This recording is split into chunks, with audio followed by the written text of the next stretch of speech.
Gràcies, Joan. Ha sigut un estímul escoltar-te.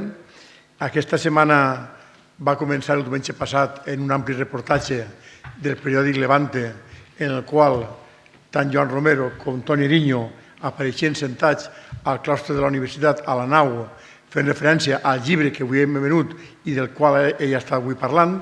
Crec que era un reportatge molt interessant, sentats al claustre en uns sofàs, no sé si valencians o italians, però almenys era una posició moderna. Ja ho mirarem, Toni. Això ha continuat el dimarts passat a la nau, al Paraninf, en la presentació del llibre, en la presència d'ells dos, més un professor de català, Josep Ramoneda, i el rector de la universitat, presentant el llibre, molts dels que estem així estàvem presents també, i curiosament, ahir va ser publicat en la revisteta La Túria una recensió sobre el llibre molt interessant que vos recomano, de la qual frase vull dur a referència perquè l'any passat així vam estar tractant el tema de la responsabilitat social corporativa a l'economia del bé comú, i ahir hi ha una frase que a mi m'ha fet tremolar quan la vaig llegir ahir, és que en l'aportació de les empreses a causes socials les qualifica com a falsos mecenazgos i concebits com a filantropicapitalistes. Vol dir que ens faig pensar en el treball nostre, com busquem al món de l'empresa per a col·laborar en lo social, que tenim que tindre un poc tot aquest punt d'equilibri. Bé, dit aquesta breu introducció, de veritat que tenim una taula de lujo. Començant per la meva esquerra tenim a Rosendo Ortí. Rosendo és llicenciat en Ciències Econòmiques i, per altra banda, ha seguit els estudis del programa d'alta direcció de l'ESADE i és director general de Caixa Popular, Caixa d'Estalvis de l'àmbit de la Comunitat Valenciana. I al seu costat està Toni Eriño, llicenciat en Geografia i Història, catedràtic de Sociologia a la Universitat de València i vicerector de Cultura i Igualtat, i autor del llibre també de la cessació de los ricos. Així a la meva dreta tenim a Empar Martínez Bonafé. Empar ja presenta l'any passat, com diem en aquell moment, com a directora general de Florida Universitària, presidenta de Dones Empresàries, i avui ve com a directora general del sector públic, model econòmic i patrimoni de la Generalitat Valenciana. Ella és llicenciada en Psicologia i també ha sigut el programa d'alta direcció de SADE. I a l'extrem de la dreta està Amparo Moreno. Amparo Moreno és treballadora social i patrona de la Fundació Nova Terra. Tenim poc de temps perquè estigui Joan Romero entre nosaltres, perquè se té que anar. Anem a entrar en debat entre vostès i la taula, com vulguem, lliures, si no n'hi ha necessitat alguna pregunta. A mi m'agradaria que els membres de la taula demanar-los que en la seva primera intervenció feren algun xicotet contrapunt al que ha dit Joan Romero. Aquest contrapunt breu pot ser interessant des de l'òptica del que representa cadascú dels que esteu així a la taula. Això pot ser interessant i també motivar més el diàleg. No obstant, si n'hi ha gent del públic que vol començar fent preguntes, comencem per les preguntes. Millor ells primer, no? No seria millor ells? Comencem primer. Vale, Rosendo, un moment de tres preguntes. Rosendo. Bueno, bon dia. Gràcies a la Fundació Nova Terra per la possibilitat que me dona de compartir amb vosaltres algunes idees. Realment tenim un sistema econòmic injust, perquè no té a la persona en el centre de les decisions, sinó que té l'eficiència i la rentabilitat dels recursos. I això genera, indudablement, moltes desigualtats. Desigualtats que se veuen incrementats quan entrem en crisi, que s'incrementen. Jo no vaig a descriure més la fotografia de la realitat perquè el professor Romero ho ha fet meravellosament bé i, a més, n'hi ha molts informes de Càritas, de moltes institucions que diuen que la gent cada vegada, la grieta entre la gent que té molt i la que té menys se va agrandant. El que passa és que aquesta situació econòmica injusta se produeix en algunes paradoxes. Per exemple, una primera paradoxa és que tenim una estructura d'estat de benestar potent. L'estat de benestar, si fas un anàlisi intern, té molts camps de millora. N'hi ha moltes coses que se poden millorar, moltíssimes. Però si fas una comparació en el que n'hi ha en altres països, tenim un estat de benestar potent, un sistema educatiu meravellós, un sistema sanitari fenomenal. un sistema de comunicació molt bon, accés a la informació, tenim molts avantatges. En Caixa Popular tenim un grup de persones, tenim un grup que se diu grup de cooperació, i és que fomentem que les persones en pla voluntari facin algun tipus de compromís social. I una de les línies de treball és provocar que n'hi hagi gent que vagi a països que estan en situació econòmica pitjor que nosaltres a fer una labor de divulgació del cooperativisme, d'ajudar a crear cooperatives. Esta setmana passada, este estiu, anaren 5 persones de Caixa Popular a Nicaragua en col·laboració en una ONG, així valenciana i de Nicaragua. I entonces la setmana passada feren una presentació a tot el col·lectiu de Caixa de com havia anat l'experiència. Estigueren en una població del nord de Nicaragua de 100 persones i, clar, coses que per nosaltres són habituals, com alçar-se per el matí a obrir el grifo, que isca aigua, xelà i calenta. Allí no n'hi havia aigua potable. Una dutxa per tota la població, 100 persones. La persona de més edat tenia 52 anys i la fotografia era com si una persona de 80. Vull dir que nosaltres vivim en unes condicions que realment no valorem i és millorable el nostre estat de benestar, però la realitat és això, i això se conjuga en una situació econòmica de crisi, en una injustícia, etc. I l'altra paradoja és que, efectivament, estem en crisi econòmica de 10 anys, n'hi ha moltes desigualtats, però se produeix un contagi de que n'hi ha molta gent que viu millor. Jo simplement li faré una reflexió, tanquen els ulls i pares a pensar. Estic millor que fa 10 anys o pitjor? En el concepte millor, no simplement de retribució econòmica, sinó el que és el concepte millor de qualitat de vida. Accés d'informació, etc. Cada un que conteste a aquesta pregunta, però jo n'hi ha detalls que observen la realitat que dic, és veritat, n'hi ha moltes desigualtats, però n'hi ha una gran gent que va avançant. Jo l'altre dia, hora punta per el matí, el metro en Torrent a València. A mi m'agrada observar molta la gent. Estava ple els 5 vagons del metro. Jo vaig observar tot el món en mòbil. O sigui, fins on arribaven els meus ulls, tot el món portava mòbil i mirant el mòbil. I coses més simptomàtiques, no? En el local de la parròquia de la meva població, l'altre dia anava a casa ma mare i vaig passar el dia que tenien a la gent, no? N'hi havia 3 famílies musulmanes esperant que li tocaren, cada una 3 o 4 xiquets. Les 3 portaven mòbil. Què vull dir en això? Que són paradoxes que se produeixen en la realitat i que, efectivament, hi ha moltes desigualtats, però tenen aquestes contradiccions. En el món de l'empresa estem acostumbrats, una vegada s'analitza la realitat, a prendre decisions, intentar trobar solucions dins de lo que és possible, perquè, clar, somnis i utopies tenim tots, però en el món de l'empresa n'hi ha que decidir sobre el que és possible, perquè si no, no és eficaç. Doncs la meva aportació seria, a veure, què podem fer per a canviar aquesta situació? I jo distingiria 3 nivells. El primer nivell, el nivell individual, les persones. És que estem així. Perquè, clar, a vegades estem acostumbrats a que els problemes els resolguen uns altres, que el resolga la família, que el resolga la parròquia, que el resolga l'Ajuntament, la comunitat autònoma, l'Estat, la ONU, perquè estem parlant de problemes molt greus. Entonces, se conformem en pensar que n'hi ha un problema, que n'hi ha que solucionar-lo, però que la solució la tenen uns altres. No, nosaltres tenim moltes possibilitats de prendre decisions individuals, l'estil de vida que portem, la coherència entre el que fem i el que pensem, les decisions individuals de cada un a l'hora de comprar.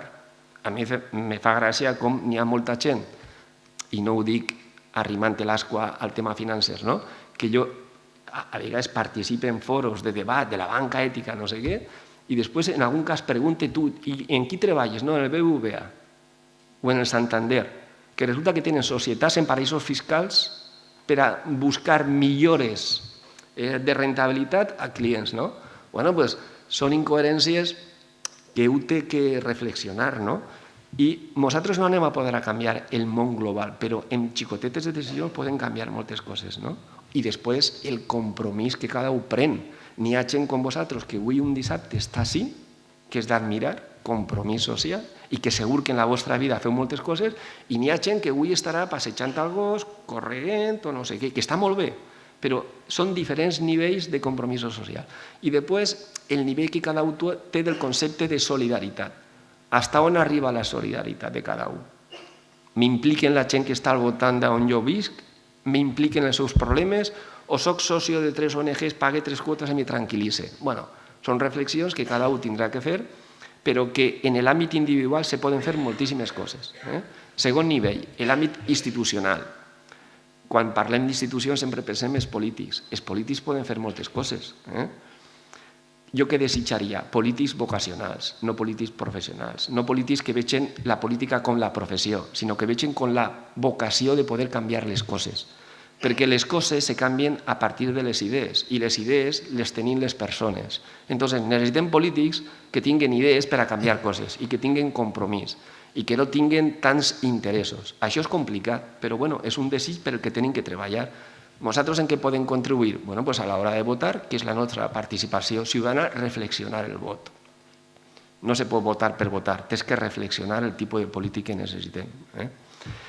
Després, és veritat que els polítics tenen limitacions. Esta setmana presentarem a la universitat el programa d'Unisocietat, que és un programa on ajuntaments, universitat i Caixa Popular i Caixa Ontenient estem col·laborant per a traslladar possibilitats de formació en pobles a persones de més de 35 anys que no han tingut possibilitat d'accedir a la universitat.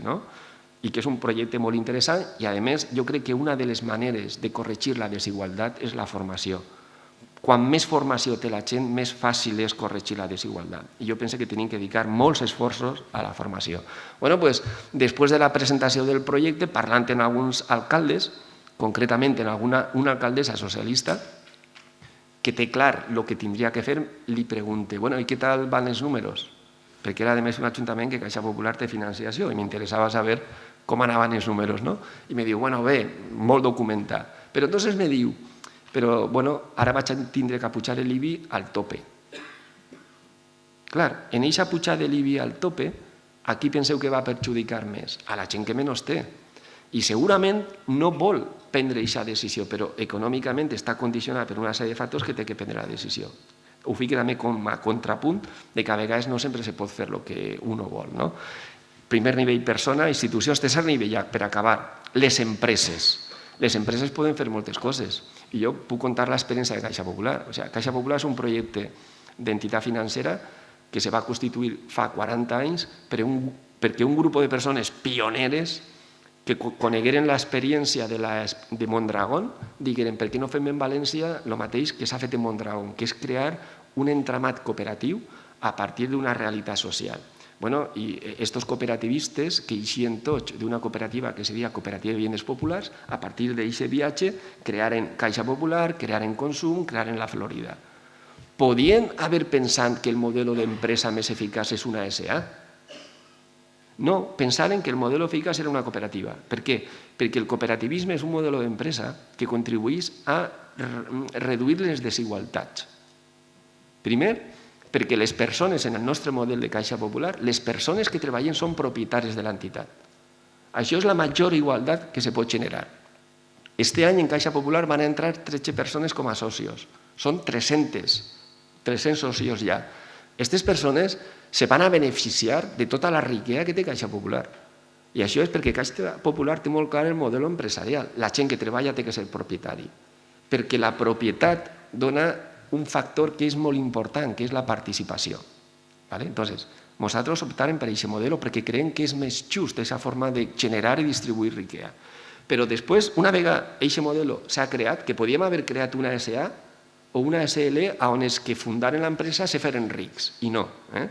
Després, en el dia a dia, prenen decisions. Per exemple, nosaltres diguem, en Caixa Popular els valors i la cultura empresarial és molt important.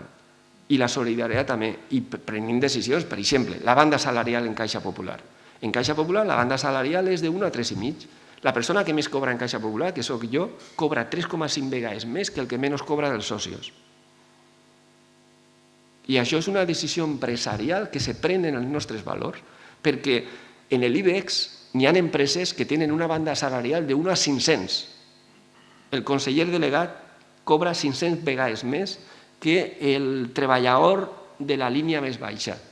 Clar, quin tipus de coherència pot haver distribució de riquesa, implicació, motivació ante aquests exemples? Nosaltres prenem decisions en aquest tipus de decisions. O, per exemple, provoquem que la responsabilitat social no siga algo temporal, de patrocini, d'interès. No, està en la interioritat de l'organització. I, per exemple, fem algo que és un dia del salari, el dediquem per a projectes socials. Bueno, dic tot això i per acabar, perdona que m'allargue, perquè crec que se poden fer moltes coses i cada un en el seu nivell. I a mi què m'agradaria? Nosaltres este any, per exemple, han generat 26 puestos de treball, que és la millor manera de contribuir a que la societat avanci. Podríem haver creat menys i guanyar més diners. Bueno, són decisions que se prenen. Nosaltres no estem despedint a ningú, estem obrint oficines. A mi quin desig m'agradaria en el món empresarial? Que totes les empreses se plantejaren. No hi ha contratar per a cobrir necessitats, sinó esta necessitat no seria imprescindible, però faig l'esforç de guanyar menys i contratar. Si totes les empreses donaren aquest pas, una part del paro se solucionaria. En definitiva, el missatge que vull dir és que es poden fer moltes coses i que no pensem que les coses les té que fer algú que no està així, les tenim que fer nosaltres. Això són les meves idees per compartir. Gràcies.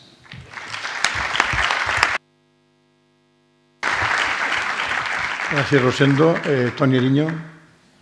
Bon dia a totes i tots i gràcies a Nova Terra també per la invitació aquest dissabte per a poder compartir algunes idees. Jo començaré citant a un autor que avui no se'l cita molt, que és don Carlos Marx, i que a més se'l cita segurament d'una manera ortodoxa, i jo vaig a buscar dues frases que seran paradoxals perquè pareix que opinava una cosa i la contrària. Montaigne deia que els petirrojos, els gorrions, els pardals en general feien uns nius admirables, tan admirables que el millor dels arquitectes no podia igualar-los. I Marx diu justament el contrari. Diu, el pitjor dels arquitectes fa cases millors que el millor dels pardals, perquè per a fer-les necessita tindre-les en el cap. Necessita tindre una idea. Projectar socialment requereix sempre tindre una idea. El pardal se comporta genèticament i efectivament la fa perfecta segons el seu còdic genètic, però no té una idea. Esta cita és important perquè moltes vegades ens ha parlat de Marx com que lo important era lo material i lo important no eren les idees, veritat? Doncs ell diu que les idees són molt importants. I clar, nosaltres ens dediquem a la batalla de les idees perquè creiem que en la cultura se juga molt d'una societat, de com s'enfoquen les coses. Els mateixos recursos se poden orientar d'acord amb una regla, propietat privada exclusiva, d'acord amb una altra regla, propietat cooperativa, o d'acord amb una regla, propietat estatal. Els mateixos recursos. Veritat? Per tant, les idees són molt importants. En un altre text, escrit en 1843, diu: si dejas un barco cargado de locos con el viento detrás, ese barco irá hacia su destino con independencia de lo que piensen o hagan los locos en él. Ese destino es la revolución que está delante de nosotros. Fixeu-vos, dos textos completament diferents. En el primer ha dit que les idees són importants, en el segon que dona igual el que penses perquè el vent que ve darrere te durà al seu destí. Jo crec que és una invitació a pensar en les dues coses de manera paradoxal, contradictòria o complexa. Cap a on va el vent? Perquè és molt important saber cap a on va el vent. I cap a on va el vent que te ve per darrere, que te du en una direcció i que te farà que penses determinades coses i que no penses altres. Jo crec que el plantejament nostre ha sigut justament jugar amb aquesta doble visió. Primer, quines són les idees rellevants a l'hora d'interpretar què? Cap a on va el vent? Perquè si interpretem mal cap a on va el vent, doncs efectivament el vaixell anirà sense ningú rumb que nosaltres hem decidit. Per a decidir el rumb, nosaltres hem de saber cap a on va el vent. I si no interpretem adequadament cap a on va el vent, estem perduts. Aquest és el treball que nosaltres hem volgut fer. I clar, en aquest sentit, la primera qüestió és si utilitzem un llenguatge idoni, adequat per a interpretar les coses. En la societat en la que nosaltres vivim, es parla de dualització, polarització, es parla de desafecció. Existeix realment una dualització? Existeix una polarització? O el que existeix és algo més complex? I també, com deia Rosendo, nosaltres contribuïm d'alguna manera a que les desigualtats se reproduïsquen. Perquè, clar, seria molt fàcil fer un llibre, en certa mesura, demagògic contra els rics. Però, i nosaltres com contribuïm? Nosaltres hem tractat de mostrar també com cada un de nosaltres contribuïs a que se justifique, se legitime i se reproduïsca la desigualtat. Aleshores, primera qüestió, les paraules adequades. Perquè si les paraules no són adequades, els fenòmens els interpretarem mal. Desafecció o secessió. La desafecció fixa la mirada en l'electorat. La secessió fixa la mirada en les èlits. És l'electorat el que se n'ha anat de les èlits o són les èlits les que se n'han anat de l'electorat? Ja se podeu imaginar que de que diguem una cosa o l'altra, la resposta i l'anàlisi és diferent. Per tant, nosaltres parlem de secessió perquè creguem que això és el vent que ve per darrere i si l'interpretem adequadament segurament podrem actuar d'una manera més idònea. Hi ha moltes paraules aixina. Innovació. Home, les principals innovacions que ha experimentat el segle XX no són les noves tecnologies de la informació i la comunicació, són les innovacions financeres. Les innovacions financeres que han inventat que els diners produïssin diners sense mediació de ningú objecte, cosa que no passava amb anterioritat. No passava com a eix central de l'economia. L'eix central de l'economia és que se pot vendre el futur. Veritat? Això que se diu els mercats de futur, se pot vendre el futur. O sigui, comprar coses ja de lo que passarà d'ací a 25 anys. No? Totes aquestes innovacions financeres són positives o són negatives. La crisi ha demostrat que tenen un impacte mundial terrible. Així que la paraula innovació és una altra paraula que està molt de moda, que la utilitzem amb molta facilitat i, bueno, hi haurà que veure si les innovacions són socialment rellevants o no són socialment rellevants. I jo preferís dir innovacions socioculturalment rellevants, perquè no hi ha ninguna innovació que no tinga la doble dimensió, la social i la cultural. I vos invite a que corregim també aquesta manera de parlar.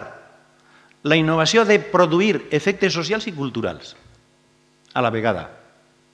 Així que qualsevol innovació, la innovació per la innovació, no pot ser un fi, té que ser un mitjà. I hi ha que veure si aquest mitjà està orientat a l'autonomia, com deia Paco Covacho, si està orientat a la qualitat de vida, a la dignitat de les persones, cap a on està orientat.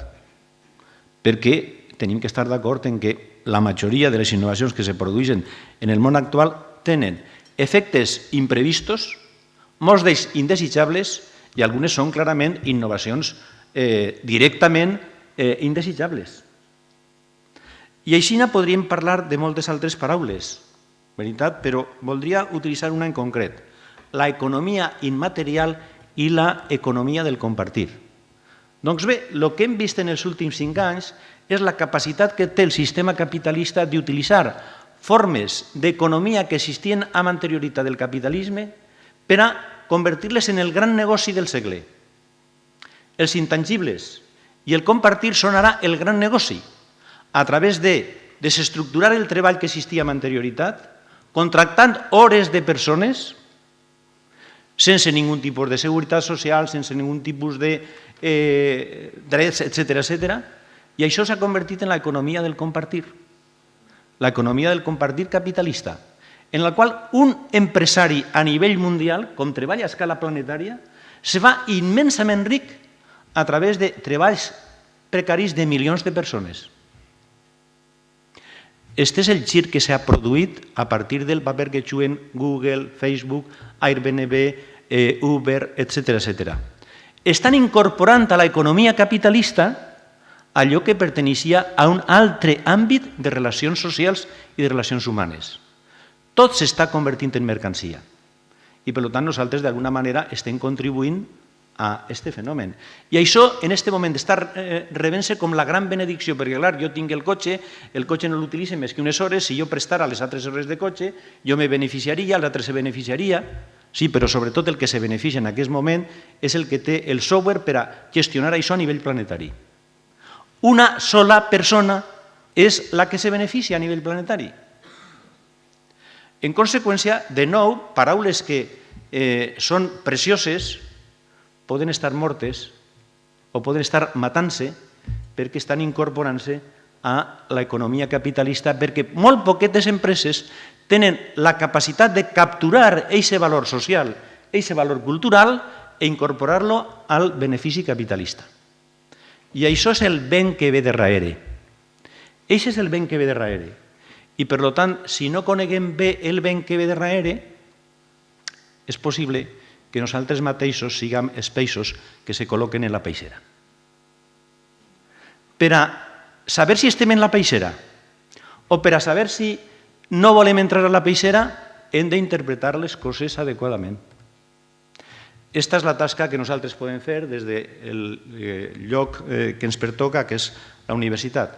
Però, clar, aquesta tasca és una tasca molt deficient, molt limitada, perquè l'altra tasca és la tasca vostra.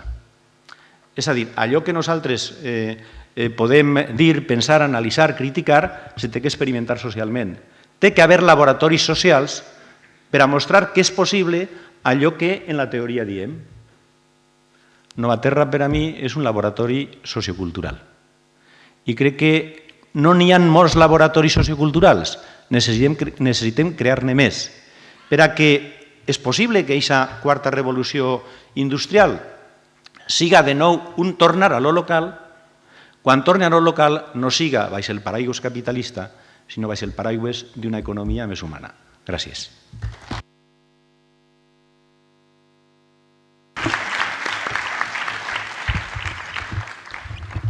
Jo us demane disculpes, deia abans Paco, però les preguntes que tinguin que fer-me a mi, com que som Ortega i Gasset,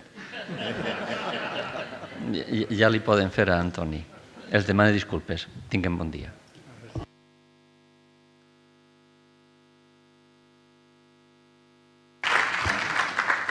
Gràcies, Antonio.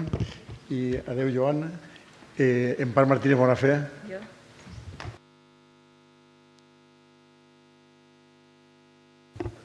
Bueno, bon dia. La veritat és que ja havia fet la versió curta, però bueno, ara espero que tenim un poquet més de temps.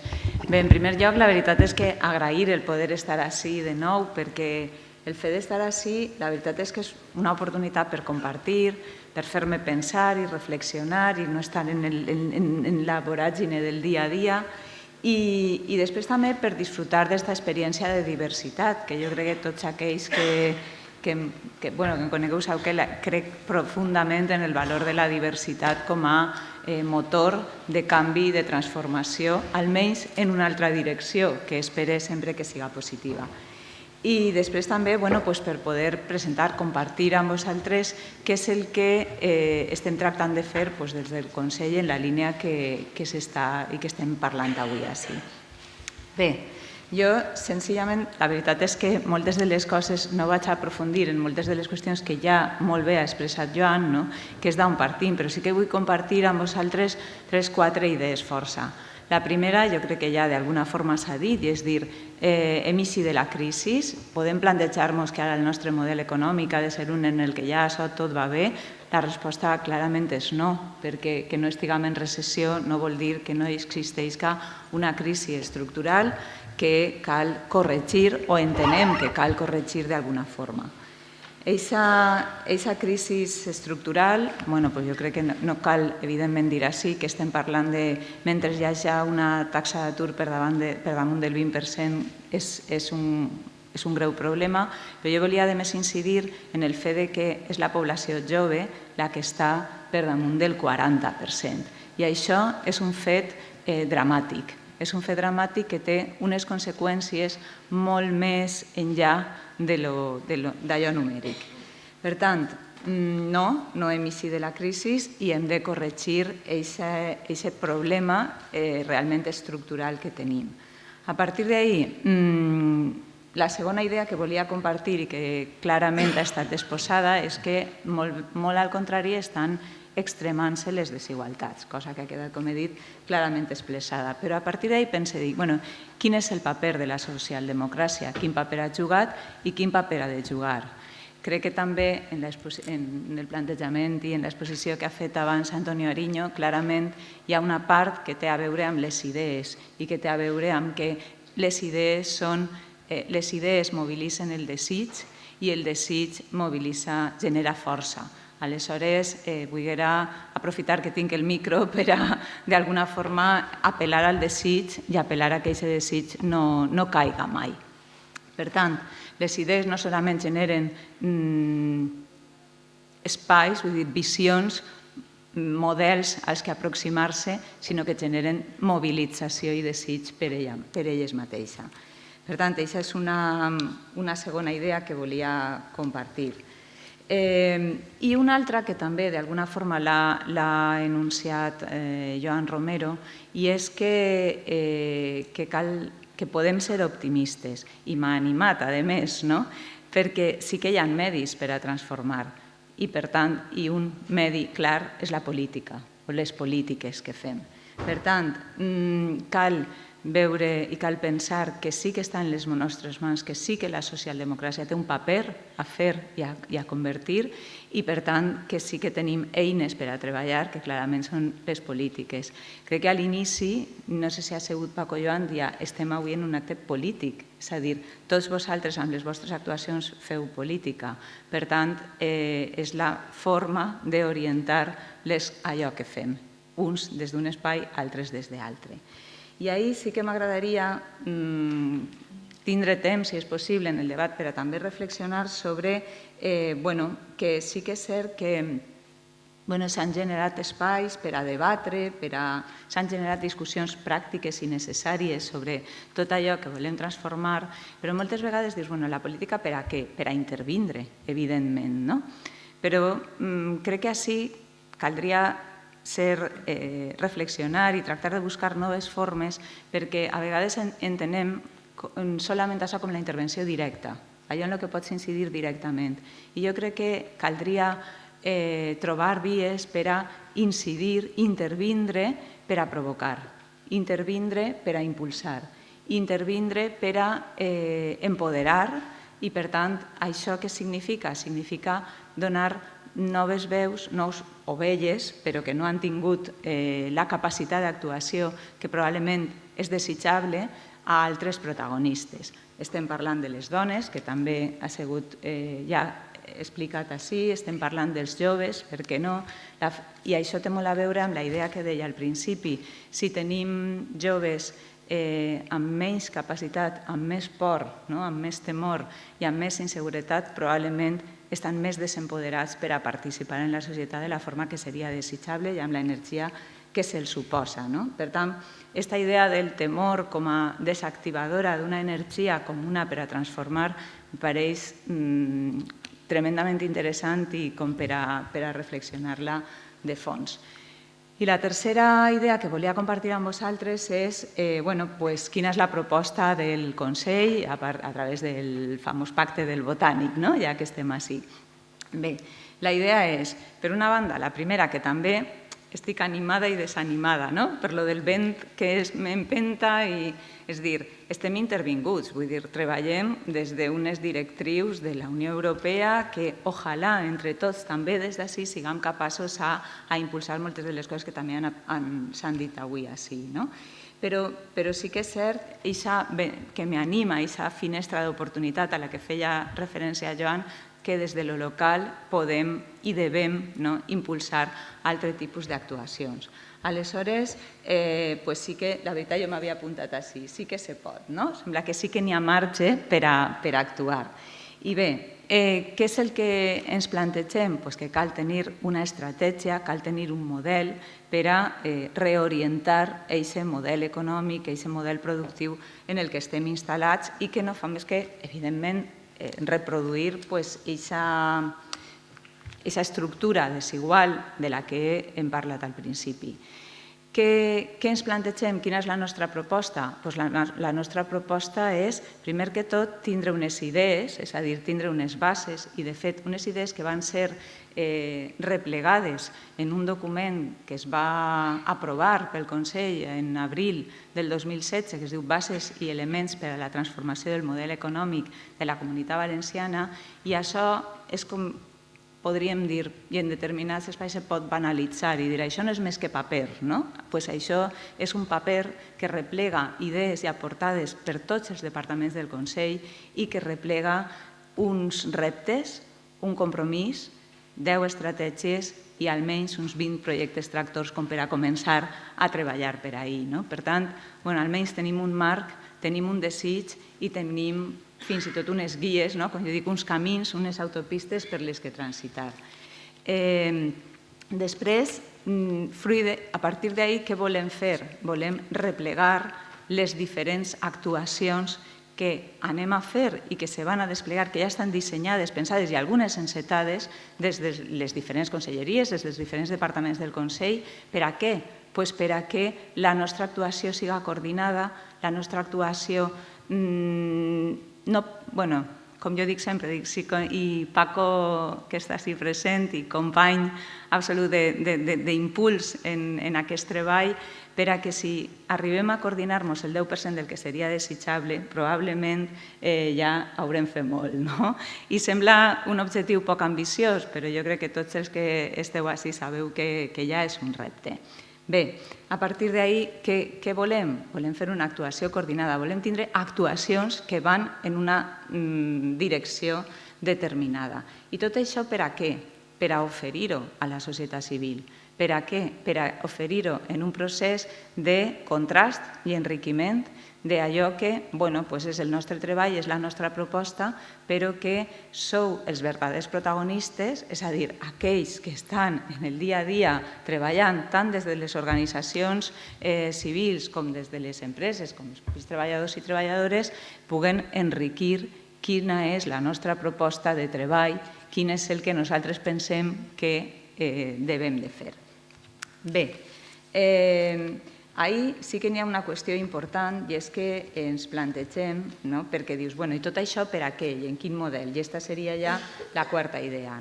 Per arribar a un model d'una societat inclusiva i sostenible. Jo crec que hi ha dos, això serien per a mi els dos grans conceptes per no fer-ho més llarg.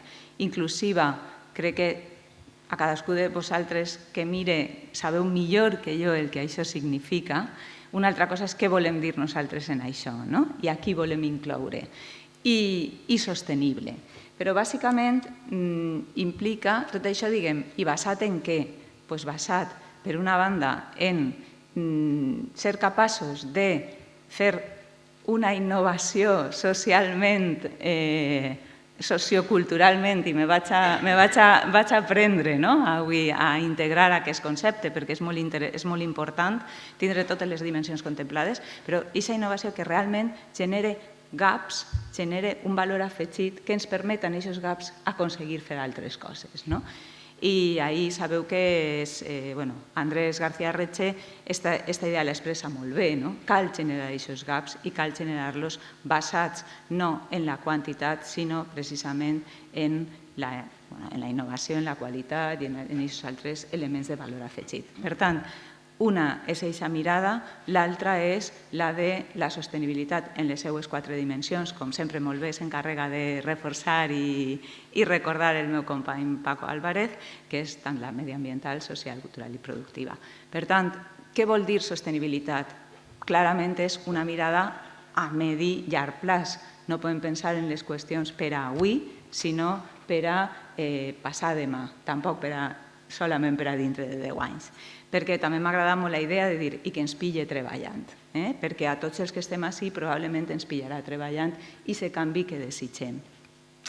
I seguint en aquesta idea de la sostenibilitat, m'agradaria reforçar, perquè ja us dic, crec que és cert que s'utilitzen, és molt important els conceptes que utilitzem però és molt important també que generem uns mínims espais de reflexió per assegurar-nos que estem entenent el mateix. Perquè, com molt bé deia Toni Ariño, tots podem parlar d'economia col·laborativa, és xulíssim, però hi ha moltes formes d'entendre l'economia col·laborativa. Per tant, és important aquest espai per a comprovar, testejar que estem entenent el mateix o diferent, però anem a compartir aquestes diferències. I en el nostre cas, quan parlem de sostenibilitat, estem parlant també d'apostar per una economia productiva que no especulativa. Per tant, cal veure i identificar actuacions que tenen a veure amb el valor de la prestació que no en el valor de la transacció. Per tant, per ahir, un poc és per on estem intentant treballar per a identificar plans d'actuació que reforcen això, que reforcen aquells que estan oferint valors, oferint serveis, oferint productes, que no allò que és purament una transacció, que és on s'ha fet molta innovació financera d'altre tipus que, evidentment, a les persones en general poc profit ens du. Probablement el 1% de la població sí que és el que trau molt de profit de tot això. I de tot això dius, bueno, i què estem fent mentrestant? Perquè la veritat és que jo quan vas dir, bueno, no sé, segur que això, si jo fos vosaltres, m'ho preguntaria, i diria, vale, molt bé, tot això crec que ja té un valor, el fet de fer un procés en el que estem tractant de replegar les actuacions de tothom, de ficar-les en comú, de coordinar-les i d'oferir-les a la societat per a que diga, doncs mira, per ahir jo crec que hauríem de reforçar o per a si no t'entretingues perquè pensem que no té sentit. Però la qüestió és dir, bueno, i mentrestant què? Jo crec que sí que tenim ja certes evidències de que, com també deia Joan, estem intentant que les coses vagin en una direcció determinada. I vos vaig a comentar una de les qüestions més recents que estem visquent estos dies, és en l'elaboració, quan vulguis me talles, Paco? No molt més allà, perquè si es va el temps del debat, crec que és important també. Doncs solament això, el dir, és una decisió política el que s'incremente el pressupost del 2017 en un 7% en despesa no financera. Tenint en compte, és una decisió política mantenir els 1.300 famosos milions de dèficit d'infrafinançament de la Comunitat Valenciana. Al final és una aposta per dir, podria haver sigut el 15% d'increment? Podria haver-ho sigut. Jo no crec que hagués sigut possible, per això estem en el 7 i no en el 15. Però és una aposta per dir, és que crec que no podem fer un austericidi. O és una aposta el dir, és que hi havia 700 vivendes buides sense reparar fa un any i mig i avui ja n'hi ha 286 vivendes reparades i ficades en ús. Jo crec que són fets concrets que van en una línia determinada i que al final provoquen, o esperem que provoquen, un canvi determinat. O fer una reforma tributària en la que intenta corregir progressivament el gap en la tributació en la renda de les persones físiques, o que se bonifica determinades actuacions i no altres, o que s'entén que quan parlem de família o de beneficis a les famílies és per a tot tipus de famílies, no solament per a un tipus de famílies. Jo la veritat és que me feia un repàs de dir, i què estem fent? I afortunadament trobo coses que dic, sembla que sí que es pot actuar i sí que això que he dit al principi es pot materialitzar en accions concretes, tot i estar intervinguts, tot i tindre determinades limitacions. I aquestes són un poc les idees que volia compartir.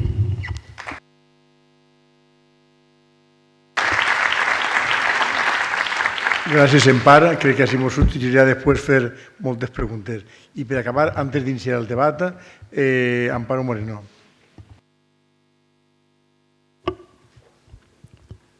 Bon dia. Jo estava escoltant a tots els ponents anteriors i m'he quedat en algunes coses que són les que vull comentar. Antonio Ariño estava dient, parlant de les paraules que són importants per lo que transmetixen. I són tan importants que jo estic acostumada en Nova Terra a parlar sempre d'esta jornada com la jornada de reflexió. I més ha passat per alt que fica jornada de formació. Perquè quan estava jo sentint, a Mayor Zaragoza, quan estava sentint a tots, estava dient, pues, estem complint l'objectiu, que és la reflexió.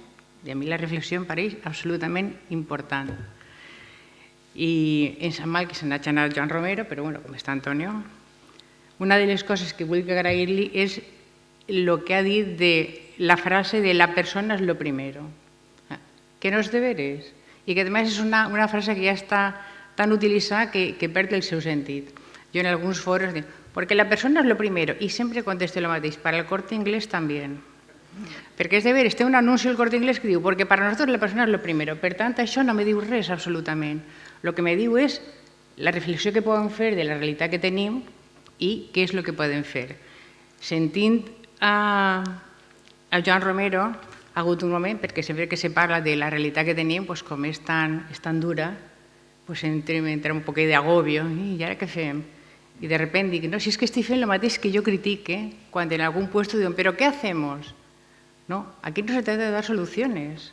Les solucions, les fórmules, no existeixen. Això tenim que fer-ho nosaltres. Per tant, és bo que reflexionem i és bo que aquesta jornada siga jornada de reflexió. A mi em pareix molt important. Volia comentar també que m'ha faltat, o potser és que me se n'ha anat, perquè des d'ací se sent, jo crec que pitjor que des d'ahir, el parlar també en esta reflexió sobre la realitat que tenim dels mitjans de comunicació, perquè em pareix que és algo molt important.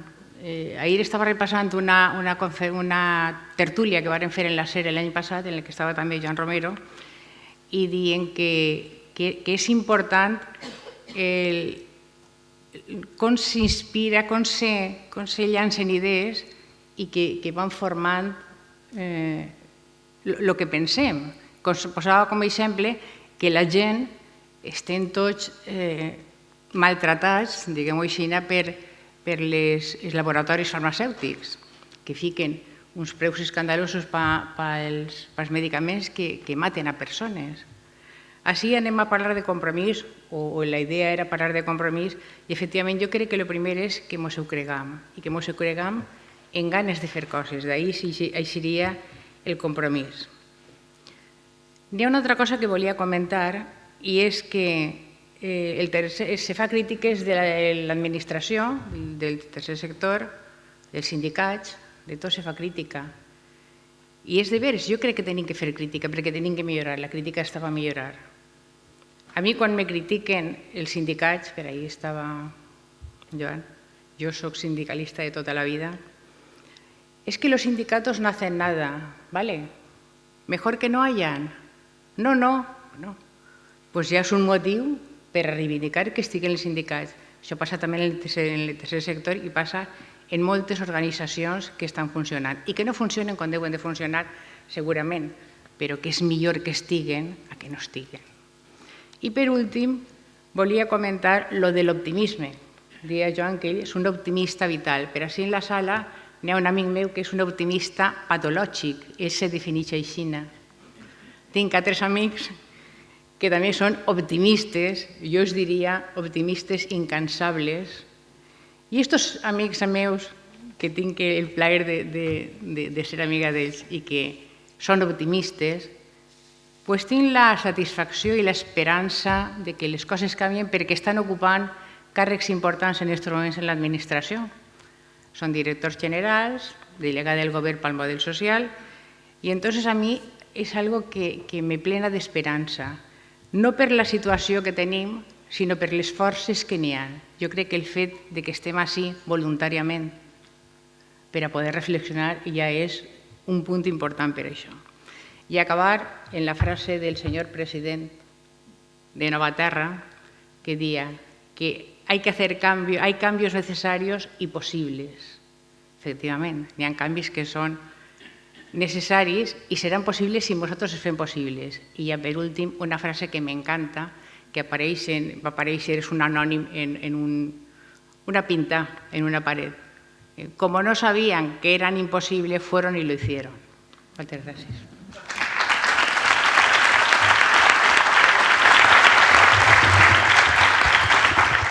Molt bé. Ara tenim el debat. Tenim exactament 3 quarts d'hora per a poder fer debat. Jo demanaria, per favor, que la persona s'identificara i faria preguntes concises que ens diuen, que ens duen cap a l'emplaçament, cap al compromís i cap a la concreció. Vale. Al principi hi havia alguna paraula a demanar per ahir. Ricard Bou.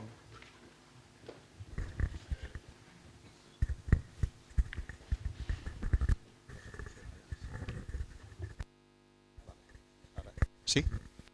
Sí, era en poc fent referència a diverses de les coses que ha dit el ponent i replegant una que és prou significativa en aquest moment i que seria, no sé, paradigmàtica, però sobretot és que és molt, molt interessant, molt important per al futur de tots.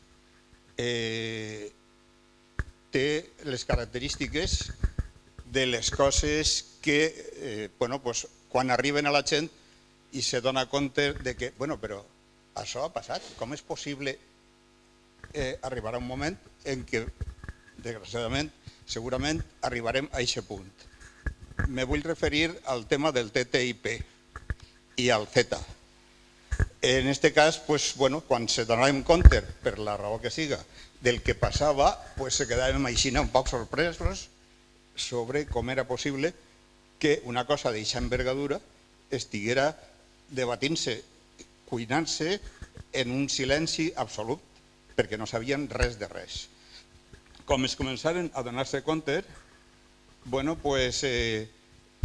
veiem quina era la filosofia del fons, clar, i també veiem en què podria acabar tot si continuàvem igual.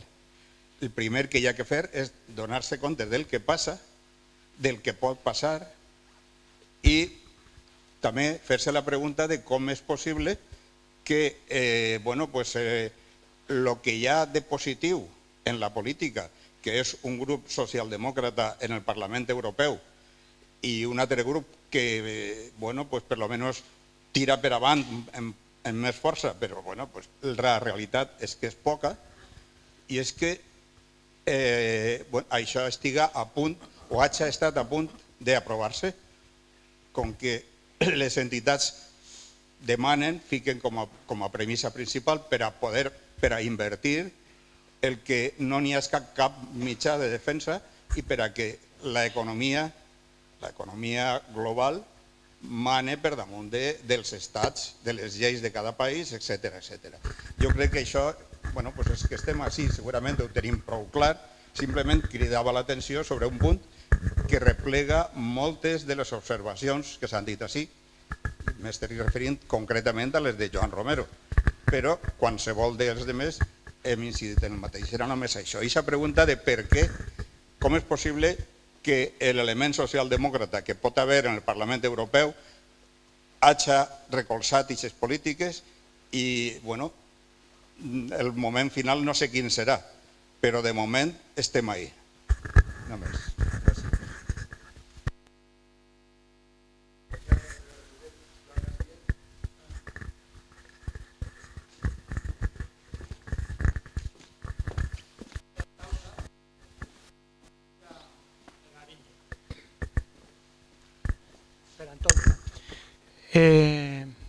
Era en referència en tot l'àmbit de l'exclusió, a unes paraules d'un historiador israelita de Yuval Noah, que últimament ha estat per Barcelona, diu: debemos ser realistas porque durante la mayor parte de la historia la gente ha sido insignificante para las élites. Crec que va en el discurs vostre de Joan i teu, de eixes èlites i com el poder, a través de les noves tecnologies, no sé, Rosendo està ahí, el tema de les fintech ara en el sector financer o per exemple, el cotxe autònom, el que pugui representar del control de determinat coneixement que queda en mans d'uns pocs. I entonces jo entenc que si anem cap ahí o la societat adquirim, fem innovació social, com tu dius, cultural i social, o realment se posem a les mans, no? de determinats poders.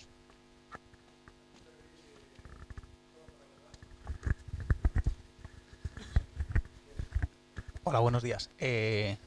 Como decía Paco Pons, primero que nos presentásemos, no sé si, no lo digo por vanidad, no, pero bueno, yo soy Mauro Sesteira y soy el director de Capacia, que es una aceleradora en la cual, aquí de Valencia, en la cual apoyamos proyectos emprendedores que están liderados o coliderados por personas con diversidad funcional, y me gustaría hacer una pequeña reflexión, que es cuando realmente se va a introducir en la agenda, ¿no?, tanto de representantes políticos como de grandes empresas y la sociedad en general, el tema de la diversidad funcional, porque siempre se habla de la diversidad de género, es decir, hombres y mujeres, intergeneracional, jóvenes, es decir, que se tengan, pero nunca se suele tener en mente a las personas con diversidad funcional. De hecho, lo normal es en las mesas de debate no ver nunca una persona con diversidad funcional, en las instituciones no ver nunca una persona con diversidad funcional, me refiero a altos cargos, etcétera. Y entonces, pues, yo creo que es interesante que, sobre todo desde el poder político, es decir, desde el sector público, realmente se pongan en marcha medidas efectivas, ¿no? Y sobre todo, una frase que me gusta mucho que dicen las personas con diversidad funcional, yo tengo diversidad funcional, que es queremos ser incluidos dentro de los órganos de decisión, es decir, que se tengan en cuenta, que se nos tenga en cuenta cuando se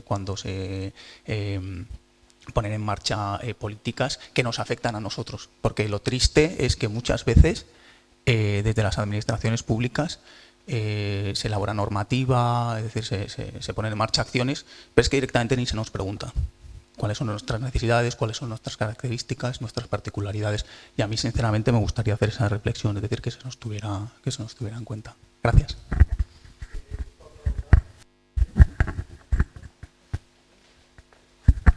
Gracias por alusiones. Soy uno de los optimistas patológicos, que decía Amparo, pero estoy en tratamiento, que estoy en el gobierno. Y a pesar de eso, y a pesar de sigo con mi optimismo. Y esta línea es en la que precisa una... Bueno, ¿ahora se oye mejor? Sí, la sugerencia o la recomendación que quería hacer en esa línea de, como no, desde el optimismo hacer, el que podemos hacer, yo creo que se está hablando mucho de las funciones que tiene que tener la sociedad civil, uno de los ejemplos claros. Ahí me gustaría que no se nos olvidara que una de las funciones más importantes que debe hacer, y lo digo además desde el puesto que estoy ocupando ahora, es poner una guardia y una vigilancia permanente con las administraciones para que no dejen de cumplir sus compromisos en el ámbito de lo social. Yo creo que esa es una de las formas a través de las cuales estaremos contribuyendo todos a que esas promesas electorales en las políticas sociales no se queden solamente en eso. Gracias. Sí, a ver. Yo quería darle las gracias a Covacho porque nos invitó y yo creo que nos ha gustado mucho la intervención, sobre todo de los dos profesores. La de Romero a mí me ha facilitado la capacidad de ver muchas cosas, ¿no? Entonces, en este sentido quería decir que Rosendo también me ha movido un poco a la reflexión y a pensar y entretejer cosas que estamos viviendo en los ámbitos en los que nos movemos, ¿no? Es decir, era el tema del teléfono móvil, ¿vale? Me ha salido inmediatamente a la memoria como informes de trabajadores sociales que, a ver, ¿cómo está la megafonía? Que muchas veces informes, como decía, de los trabajadores sociales que argumentan que al hacer una visita a los hogares de peña que anda muy mal, pues dicen que tienen una televisión en la casa y que además tiene otra serie de aparatos electrodomésticos, etcétera, etcétera, y es motivo en muchas ocasiones para que se denieguen ayudas o derechos. Entonces, claro, lo del teléfono móvil, en el barrio prácticamente todo el mundo anda con su teléfono móvil.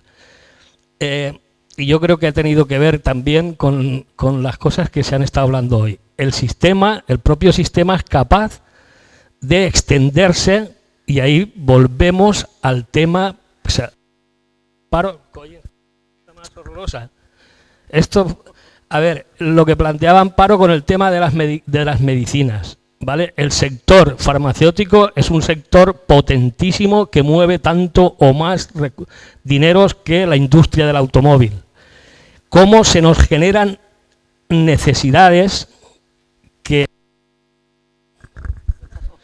que son necesidades en muchos casos artificiosas e innecesarias, pero son, y ahí también, eso también es otro tipo de pobreza, ¿vale?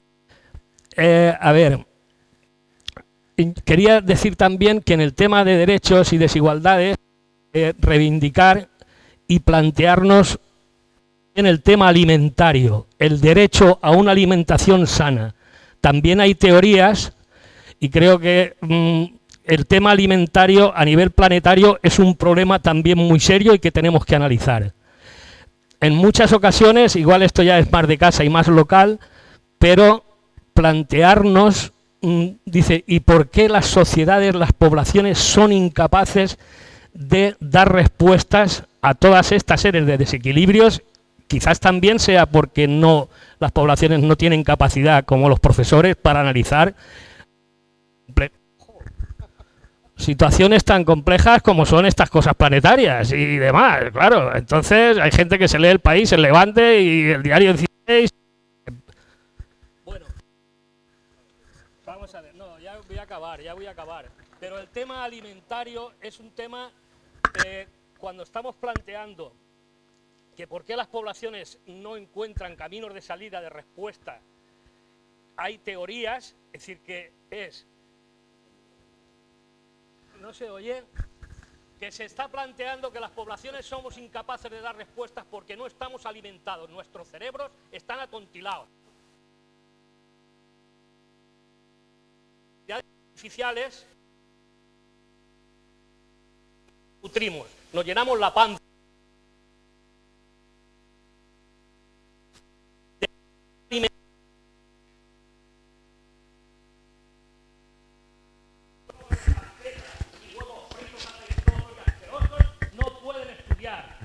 Porque el órgano que más energía gasta, yo creo que se me oye, el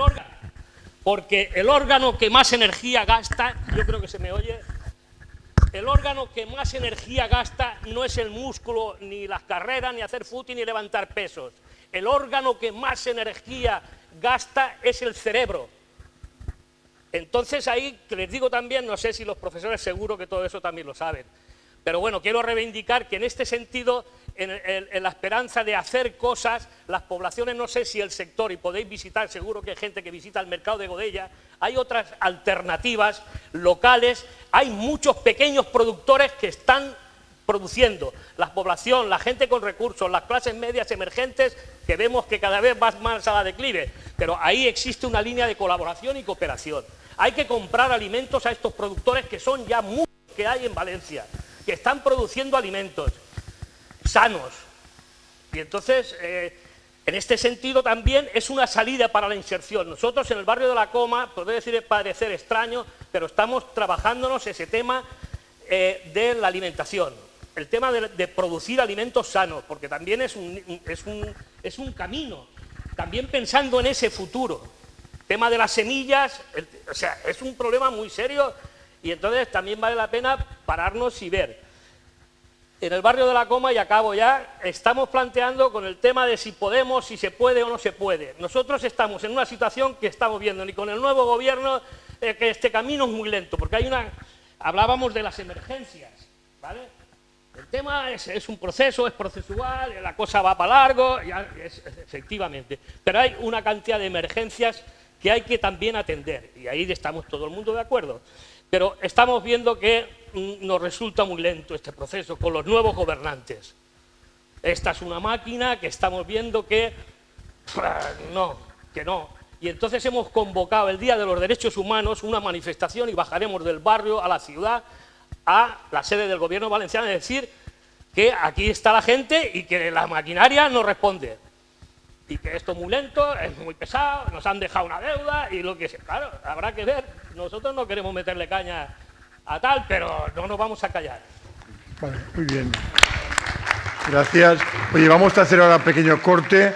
Vamos a responder las preguntas. Yo pediría, por favor, concreción y brevedad. Por favor, tanto ahora a los ponentes. Las preguntas han ido repartidas a casi todos los ponentes. Pero elegid aquello que consideréis más conveniente. Pues si queréis empiezo yo. Vamos a ver. Y comenzamos por la última para ir rebobinando. Hay en el libro hay la frase siguiente. Solamente puede seguir creciendo la economía de las sociedades capitalistas si los consumidores, muchos de los cuales viven por encima de sus necesidades materiales de subsistencia, pueden ser atraídos por nuevas necesidades y, por tanto, se convierten a sí mismos en psicológicamente pobres respecto a ellas. Creo que con esto se responde bastante bien a esa cuestión. No es nuestra, es de Wolfgang Streeck, que es un analista muy interesante, que os invito a leer sus textos sobre qué pasa con cómo se gestiona nuestro imaginario y la sociedad de consumo. Porque si hay una cosa clara, es que el bien más escaso hoy es la atención, y por eso es tan importante la publicidad. ¿Verdad? Ese es el bien más escaso, nuestra atención. Bueno, por tanto, esa es una cuestión muy importante. De todas formas, sobre el teléfono móvil quisiera salir a favor de su defensa. En determinadas sociedades, y yo creo que en todo el mundo, el teléfono móvil se convierte en un elemento fundamental para el ejercicio de la ciudadanía. Porque si tú has pedido o has hecho una entrevista de trabajo, te llamarán. ¿Y cómo te llamarán? Si quieres buscar alguna información, ¿cómo la conseguirás? Por lo tanto, yo creo que respecto a los bienes de consumo en general, podemos distinguir aquellos que son de consumo absolutamente prescindibles y aquellos otros que, por el contrario, en el contexto de la sociedad en la que vives, como mínimo, se convierten en imprescindibles. Y por eso creo que hemos de defender la neutralidad de la red y una serie de cosas que son importantes justamente para el acceso a la información en la sociedad contemporánea, ¿no? Así es que creo que lo podemos ver de una manera más compleja. Respecto a lo que comentaba Joan Gandía, claro, ricos ha habido siempre. Y hay una frase del Evangelio que dice: los pobres siempre los tendréis con vosotros, ¿no? ¿Verdad? La cuestión es si la escala a la cual se reproduce la riqueza y sobre todo la ultrarriqueza es la misma que había con anterioridad. Esta es la primera pregunta que nosotros nos hacemos. Y la respuesta es no. La escala a la cual se reproduce la riqueza es que el ganador se lleva todo. ¿Recordáis aquella canción de ABBA, verdad? El ganador se lleva todo. Y por lo tanto, esto es lo que está generando los ultrarricos, que son no el 1% de la población, ¿no? Son 2.000, redondeando, porque la cifra concreta no me la sé, 2.500 personas. Por un lado, los ultrarricos más ultrarricos y 200 y pico mil los otros, ¿vale? O sea que, imaginaros, vamos, mi pueblo, cuando yo vivía en mi infancia, tenía 700 habitantes. O sea, 3 pueblecitos como el mío. Estos son los ultrarricos del planeta. Esa escala es un fenómeno histórico nuevo. Segundo dato, esto sucede en sociedades democráticas, que es la otra pregunta. O sea, esto no sucede en sociedades dictatoriales, etcétera, etcétera. Son sociedades democráticas las que aceptan la plutocracia. Entrar en por qué eso sería mucho más complejo y para eso pues hemos estado trabajando y os invito a que leáis el trabajo que hemos hecho. Pero esa es la cuestión. Estos dos fenómenos son históricamente nuevos y no se pueden representar con una pirámide, que es la forma típica con la que representamos la distribución de la riqueza. No se pueden representar así porque es que arriba hay 2, ¿verdad? Y desde el que está más abajo a los 2 que están arriba solo hay una diferencia de 4.000 millones de dólares. Pensad lo que se podría hacer con 4.000 millones de dólares. Y respecto el tercero y el cuarto, la diferencia vuelve a ser de 5.000 millones de dólares. Si nos centramos en España, entre Amancio Ortega y su hija, la diferencia pasa de ser de 70.000 millones a 13.000 millones. Del primero más rico a la segunda más rica, que es su hija, la diferencia es de 70.000 a 13.000. ¿Vale? De esto es de lo que estamos hablando cuando hablamos de la secesión de los ricos, ¿no? Que es cierto que hay gente que se mira al reloj, a ver, yo soy rico, no soy de rico, ¿verdad? No, estamos hablando de un fenómeno que tiene unas dimensiones históricas completamente nuevas, ¿no? Y bien, bueno, pues por acabar, la economía es global y la política es local, claro. La cuestión es cómo se está vaciando la democracia y, por lo tanto, tenemos que ver cómo podemos reconquistar la democracia en estas condiciones. Y la democracia no nos va a venir dada. La democracia se conquistó mediante luchas históricas extraordinariamente dolorosas. No fue un parto nada fácil si uno mira la historia de los 2 últimos siglos. Por lo tanto, no hemos de pensar que el garantizar la democracia en el futuro va a ser fácil. No, va a ser difícil. Pero yo que también soy optimista, porque si no, uno no se pondría a trabajar en estas cosas, se dedicaría a hacer otras cosas, ¿no? El elogio de la pereza es muy razonable, entonces uno es optimista y por eso cree que hay que dar estas batallas. A ver, Amparo, sería conveniente la contestación a la persona que ha preguntado del bar de la Coma y luego Rosendo a la parte de los móviles también, un poco una matización. Sí, por lo que ha dicho Luis, que no te voy a contestar directamente porque, como dicen en las películas, ya nos veremos en la calle.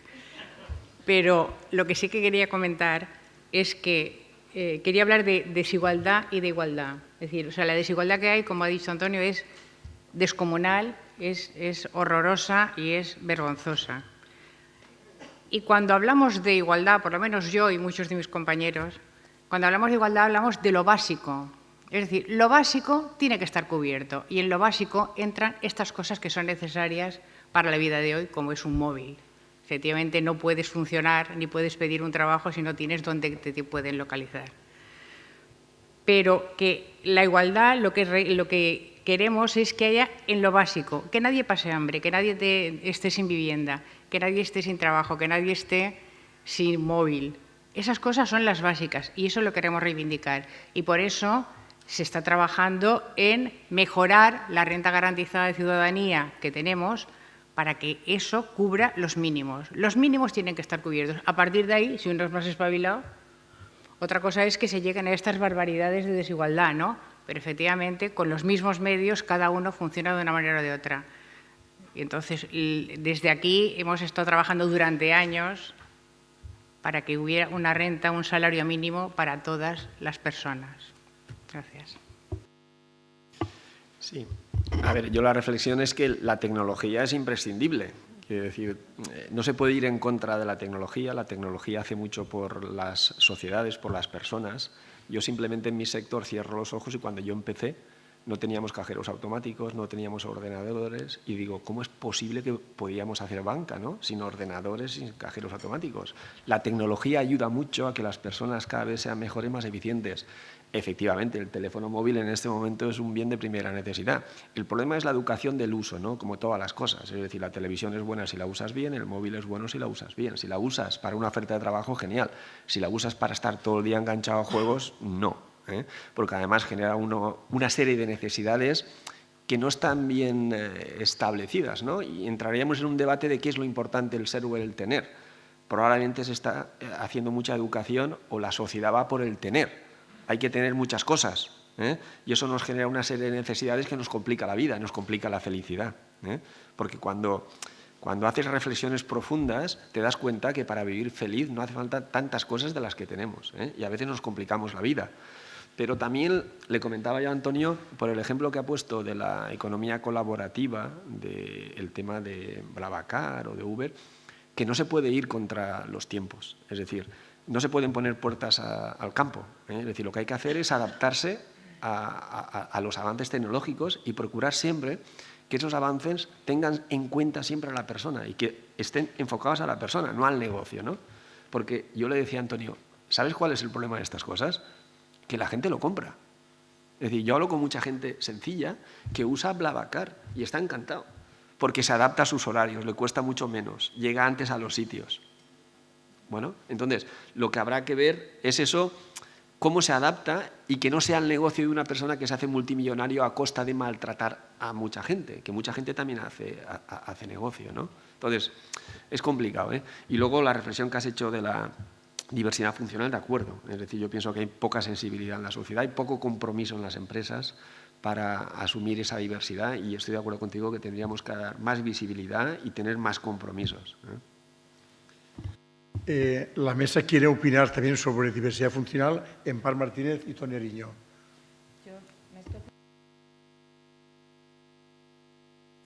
A les possibilitats de ser escoltat, no? Perquè, bueno, la primera, dir-vos a tots que el document d'Elx, que és com li diguem al document de bases i elements per a la transformació del model econòmic, està a la pàgina web de la Generalitat i, per tant, és de consultar per a tot el món. I qualsevol aportació que ens feu és benvinguda.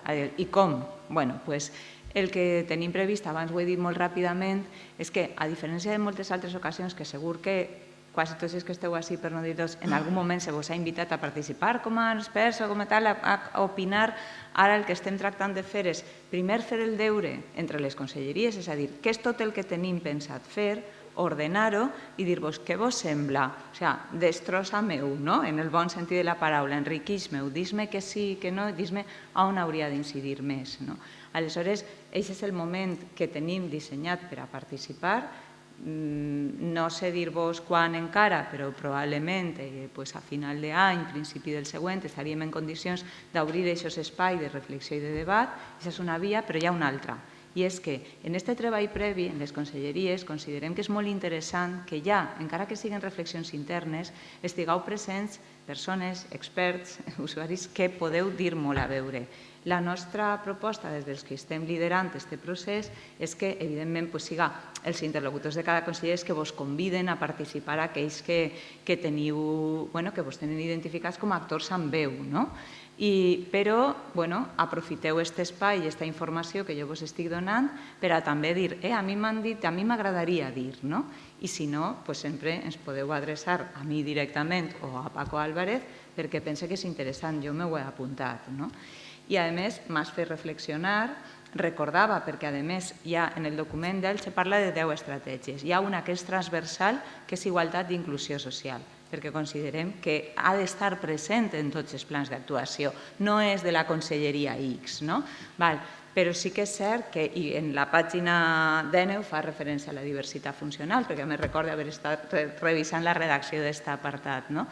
Però si jo ara la tornara a fer i t'haguera escoltat, potser li ficaria més èmfasis. Per tant, per a això hem de tindre aquests espais de reflexió conjunta i de diàleg. Doncs, crec que he contestat com i per a on es pot participar. I jo, a més, així en la taula està Amparo, que també des de fa molts anys hem treballat en la qüestió de la diversitat funcional. En aquell moment no es deia aixina, perquè justament la qüestió és que les paraules se devaluen socialment, no? Però, veritat, Amparo, des de fa moltíssims anys, fins i tot participàrem en algun experiment que consistia en vivir conjuntament persones amb diversitat funcional i persones amb una altra diversitat funcional, perquè qui no té diversitat funcional, no? Aquesta és la qüestió, qui no té alguna diversitat funcional.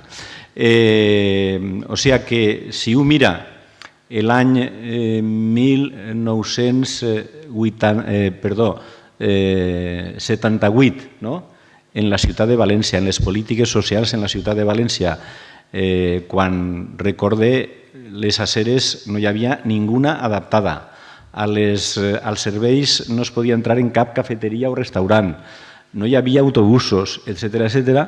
Tot això ha estat possible perquè el propi moviment de les persones amb discapacitat ha fet possible i ha lluitat per totes aquestes qüestions. I jo crec que a través de les organitzacions ha anat fins i tot evolucionant en la direcció de diversitat funcional i vida independent. O sigui que jo crec que és un moviment que ha tingut recolzament en l'administració pública en els períodes, començant per la UCD, després en el PSOE, ha tingut un recolzament extraordinari. Jo crec que ara en l'administració també, per lo que respecta a la universitat, dir-te a la Universitat de València que la universitat de tot l'estat espanyol que té més persones matriculades amb diversitat funcional és la Universitat de València, que abans d'ahir signàvem un acord en la Caixa per a la integració laboral de les persones amb diversitat funcional i, per tant, jo crec que de les persones que estem així, tant de Nova Terra com de l'administració, ho tenim molt clar, no? Que la diversitat funcional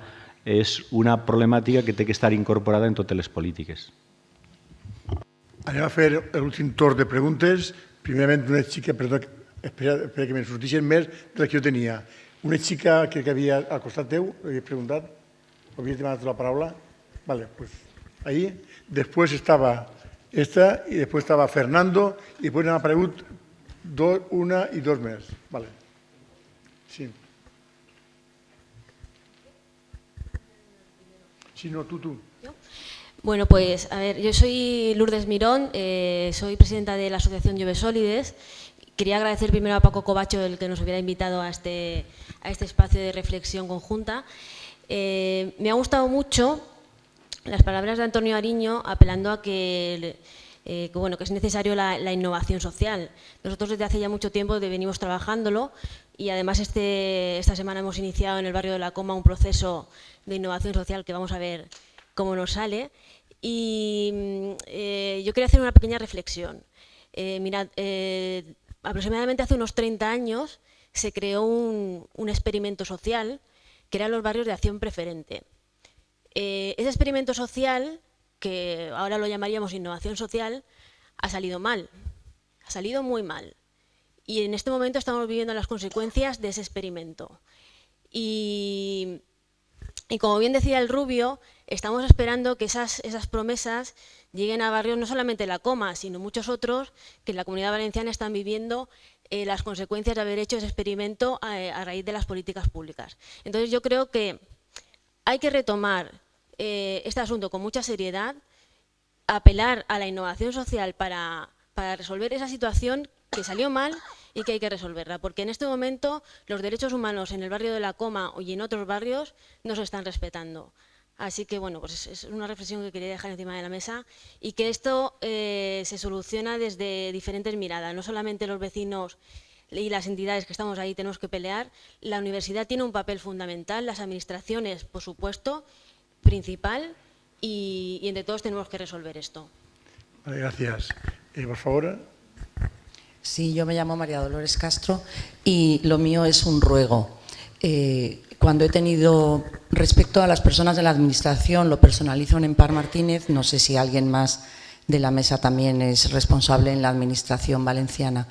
Mis tratos con la Administración en cuanto a temas de bienestar social, muy en primera persona, han tenido siempre la enorme dificultad de la burocracia.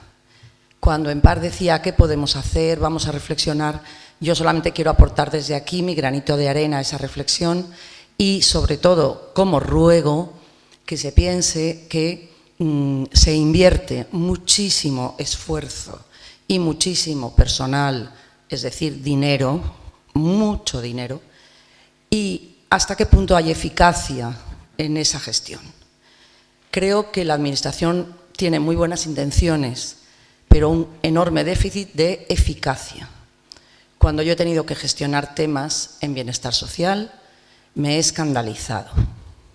Es muy fuerte decirlo así, pero es lo que he sentido. Como madre de acogida, las he pasado canutas frente a funcionarios y más funcionarios, burocracia y más burocracia. He tenido que repetir año tras año el mismo expediente, exactamente el mismo, con toda la información que la Administración tenía y pasando entre funcionarios que, digo yo, estarían haciendo cosas muy importantes, pero a mi casa no vino nadie a conocernos, a saber cómo estaba esta persona, esta niña de acogida. Y yo realmente pues aprovecho la ocasión de que con esta buena voluntad Empar Martínez ha manifestado qué vamos a hacer en concreto, porque yo esperaba que en esas medidas concretas se hablara de una racionalización de la burocracia y una mejor inversión de los enormes medios, porque se pueden hacer muchas cosas y la Administración tiene muchos medios humanos y muchísima gente muy bien preparada, pero ¿dónde está esa gestión de personal eficaz? Lo dejo ahí como un ruego. Gracias. Fernando.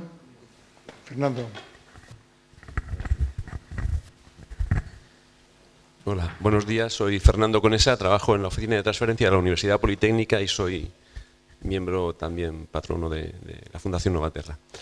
A ver, yo quería hacer una reflexión un poco también, quizá un poco macro, porque hay algún elemento que vengo oyendo algún tiempo y creo interesante en el contexto de lo dicho. Me llamó mucho la atención hace un par de años que oyendo por la radio una cosa que se dijo en Davos, en el foro económico mundial donde están los grandes países, los grandes bancos, todo eso, ¿no? Que la persona que estaba en la Reserva Federal Americana decía: están creciendo las desigualdades, esto es malo para el sistema capitalista. Y pongo la atención sobre eso. Y empezó, y a partir de ahí he oído algunas intervenciones en ese sentido. O sea, el corazón, el cerebro del sistema capitalista, que se podría representar bien en esa reunión de Davos, ¿no?, hace un diagnóstico diciendo está creciendo, o sea, sistemáticamente crecen las desigualdades y esto es malo para el sistema. Curiosamente, en términos globales, en términos mundiales, son muchos más los cientos de millones de personas que han accedido a la clase media que la gente que en países como el nuestro se ha empobrecido. O sea, aquí se ha empobrecido, digamos, en Europa por decenas de millones. Pero lo que está ocurriendo en Asia es que centenares de millones están saliendo de la miseria. O sea que en términos globales para el planeta, aquí está la cosa, aquí estamos peor. Pero en términos generales hay mucha más gente que está mejor en el planeta que lo que había antes, ¿no? Entonces, sin embargo, las desigualdades están creciendo según dicen los sitios estos. ¿Por qué? ¿Qué es lo que pasa? ¿Cómo puede ser que a nivel global ocurra esto? Pues porque lo que decía Antonio, es que los ricos son enormemente ricos, y son pocos y son enormemente ricos, ¿no? Entonces la desigualdad está creciendo singularmente como nunca había ocurrido antes, precisamente por la gente que tiene más, ¿no? Entonces, dice uno, y esto incluso dicen los del capitalismo, los que están en el corazón del tema, que no es bueno, que no es bueno. Yo creo que aquí hay una cosa que ha sucedido en la última mitad del siglo XX y en estos años, que es lo de la globalización, y que en definitiva lo que está haciendo es que medio las cosas terminen, en fin, haya un poco más de vasos comunicantes en el conjunto de las cosas, y que aquí pues la gente se vea a obligar un poco como en Asia, que a lo mejor no tienen tanta, en fin, lo estoy reduciendo un poco, pero porque percibamos un poco la cosa, ¿no? Yo creo que la manera de enfrentarse a esta situación, del poder político, del poder económico, es más poder político, más poder político. Y hacer más poder político y hacer más, creo que quiere decir que sea más multinacional el poder político, como pedía a nuestro presentador de la mañana, ¿no?, Federico Mayor Zaragoza. Y entonces que haya como mucha más contrapeso y que se puedan meter imposiciones sobre el poder económico, como lo que se llegó a plantear un día de la tasa Tobin o otro tipo de modelos y cosas de estas. Y en eso hay que hay que estar pensando continuamente, porque pensar en lo local y en lo que se puede hacer a nivel personal, yo estoy completamente, es lo que más me adhiero, ¿no? Pero hay que tener una pulsión importante para que a nivel global, no nos quedemos en lo local, por favor, porque la única manera de luchar contra ese poder tan grande que tiene la dinámica económica es con poder político. Gracias, Fernando. Nos quedan 5 minutos. Y a los 5 minutos tendré que cortar. Vicente, tenías pedida la palabra, estaba detrás también otro. Vale, 3 de ahí y una cuarta de aquí. Pero en 5 minutos cortaré, lo siento. Bon dia, soc Vicent Roig, també patró de Novaterra, biòleg de formació, no sóc un optimista nato perquè pense sempre en la natura. sols vull preguntar una cosa. Si hem tingut en compte, perquè estem parlant molt d'economia, molt de poder polític, però hem tingut en compte les limitacions naturals que tenim. No sé si s'ha parlat prou perquè ningú partit es presenta, diguem, tenim uns límits energètics, de recursos, i estem lluitant per ells. Soldats, els nostres exèrcits, estan lluitant per a poder tindre nosaltres aquests recursos. La gent que no ho té, fuig. Les poblacions, les persones, les famílies, els estats s'atrinxeren per a defendre tot això. He tingut en compte això? Quina valoració li donem? Som capaços de presentar-nos davant de la societat i dir hem de decréixer? No podem consumir el que estem consumint? Tindrem més. Gràcies per la pregunta. Passa, per favor, darrere, que estem demanant, i després passa a la xica de darrere. Sí, Joan Bou, d'Escoles Solidàries i de l'Associació Valenciana de Solidaritat amb Àfrica.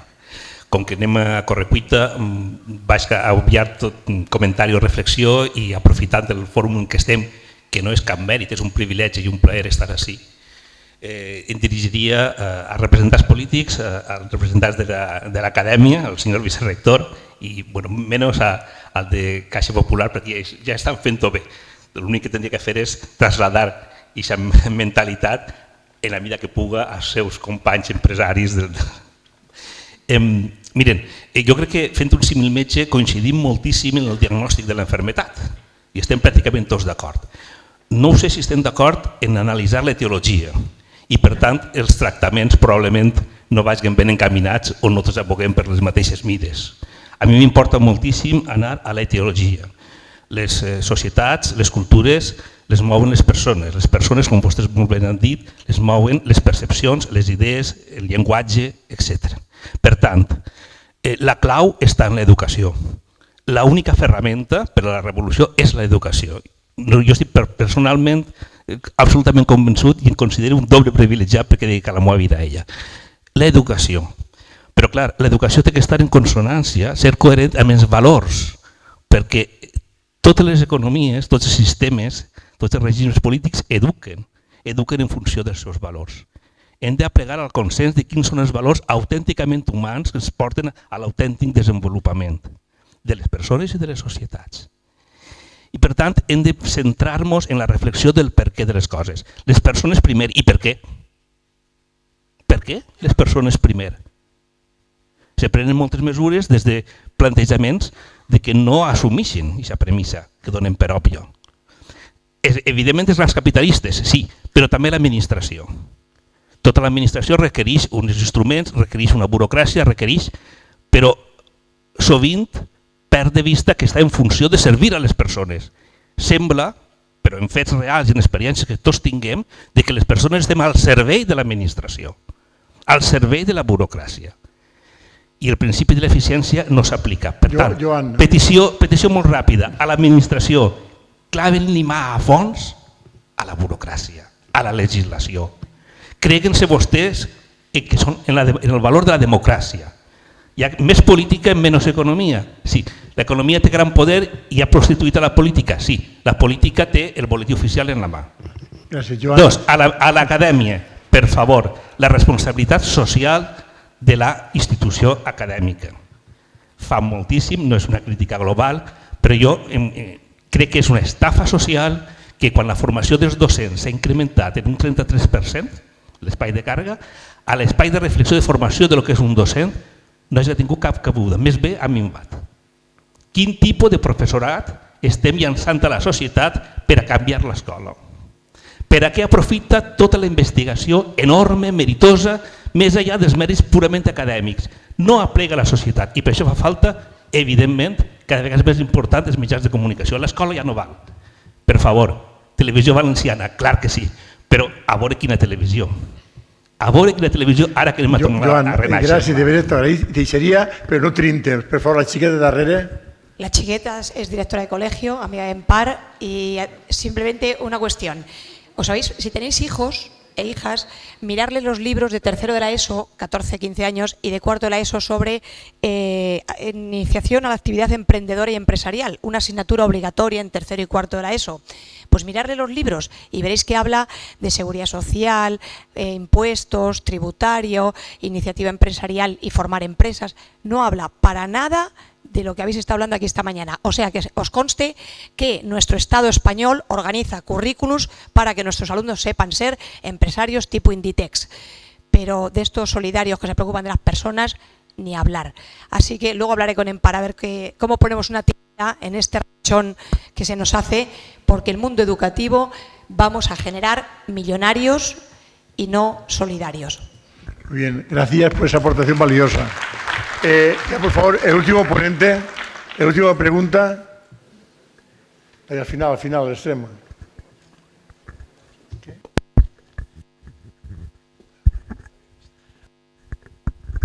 Soy Fernando del Rosario, ciudadano, y nada más. Y quería solamente hacer una cosa muy corta, tomando la imagen que ha puesto Ariño de este buque que marcha, empujado por un viento, lleno de locos. Y por seguir con esta imagen, con tu permiso la apropio, creo que somos muchos los locos que estamos, pero discutiendo demasiado en nuestros camarotes y mirando cada uno, pues, en primer lugar, cómo arreglamos nuestro propio camarote, mirando soluciones pequeñas, y nos falta bastante el articularnos para tratar de modificar, influir en ese viento que viene detrás y que nos va a llevar donde el viento nos quiere llevar. Yo me hago optimista también, bueno, ya lo soy de mucho tiempo. Gustavo es el patrono de los optimistas y creo que tenemos capacidades para podernos articular y que los locos dentro del buque podamos seguir cada uno solucionando esos problemas concretos, porque solucionan problemas concretos de personas concretas, pero al mismo tiempo saber que ninguna ayuda puede estar sin estar acompañada de un grito, y un grito hacia afuera, pero organizado y que sea efectivo. Gracias.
Gracias, Billy.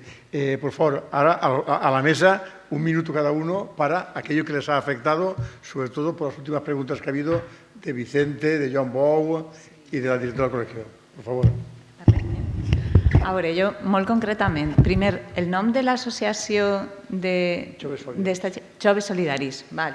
Dir de Solidaris. Respecte del tema que has comentat, que ja s'ha incidit en la burocràcia, dir dues coses. Una, no ho he dit abans, respecte al model econòmic estem tractant de medir l'impacte abans de que passen 30 anys i tinguem que veure les conseqüències. Per tant, és difícil, no sabem com, però n'hi ha que volem fer una avaluació constructiva que ens permeta generar mecanismes correctors abans de que passen no sé quants anys. Per això és molt important la vostra participació per a aportar feedback.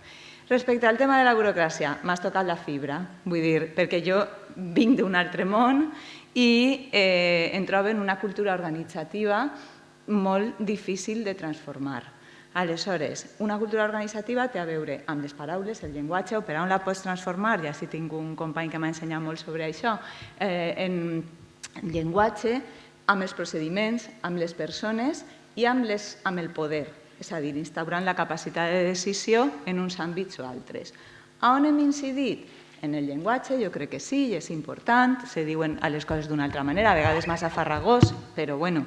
En els procediments, és la meva obsessió diària. Me passo la vida dient, hi ha una cosa que es diu diagrama de flux i que fa les coses més senzilles, i potser amb això aconseguim alguna cosa. Però ja, jo crec que ahir és objectiu aconseguit 0,01%, per dir alguna cosa, per ser optimista.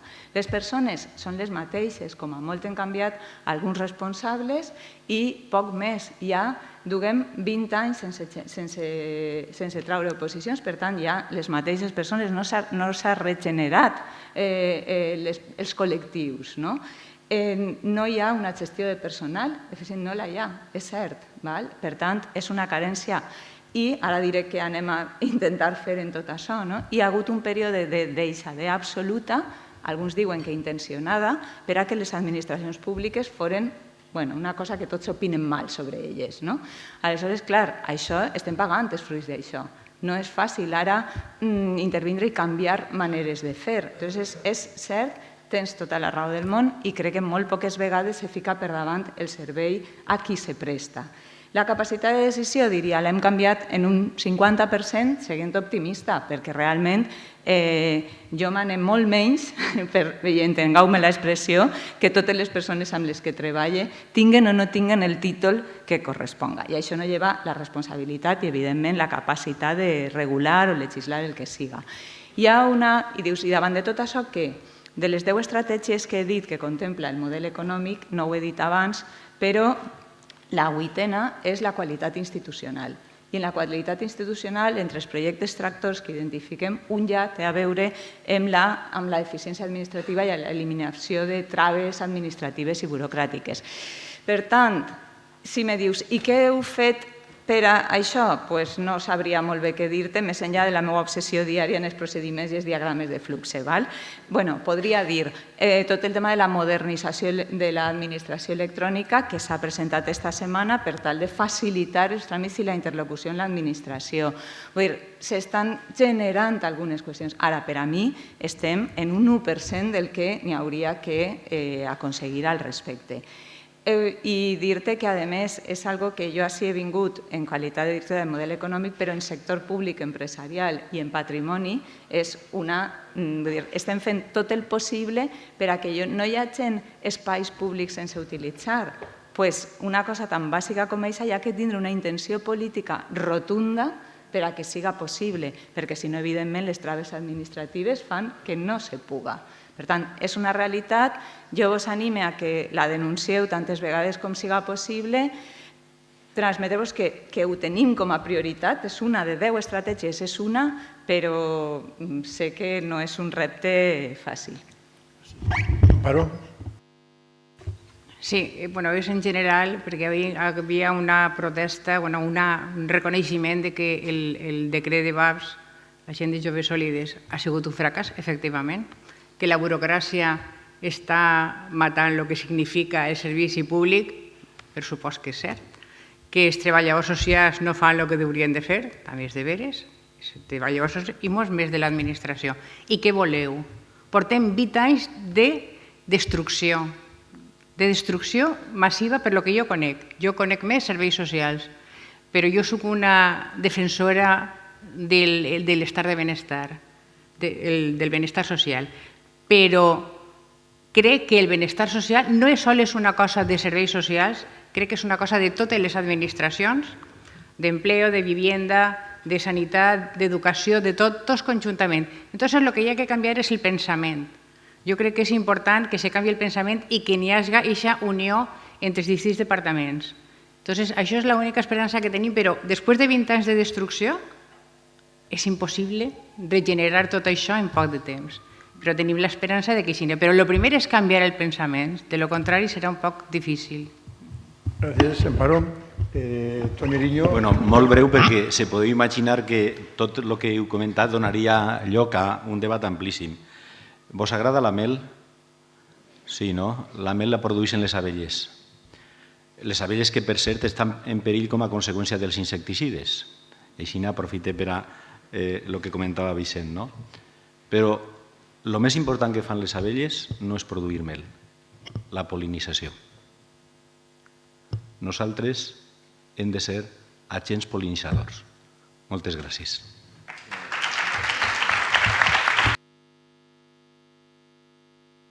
Gràcies per la vostra presència. Invitar-vos a l'acció ja que es comprometeu. I antes d'acabar, Carme Martí, mos tancarem unes paraules de reflexió.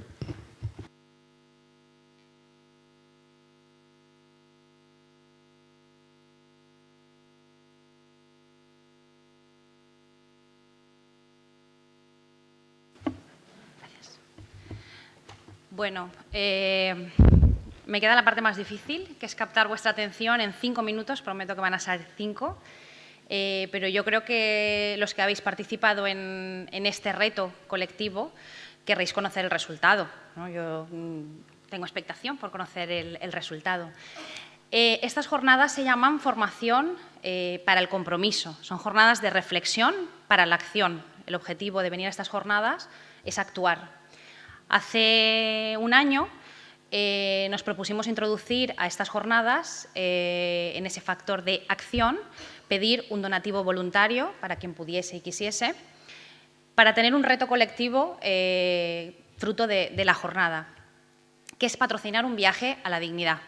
Los que nos conocéis sabéis que así es como llamamos a nuestro itinerario de inserción sociolaboral, un itinerario personalizado que recorren cada año cerca de 250 personas, y que viene a costar aproximadamente unos 1.500 euros por persona.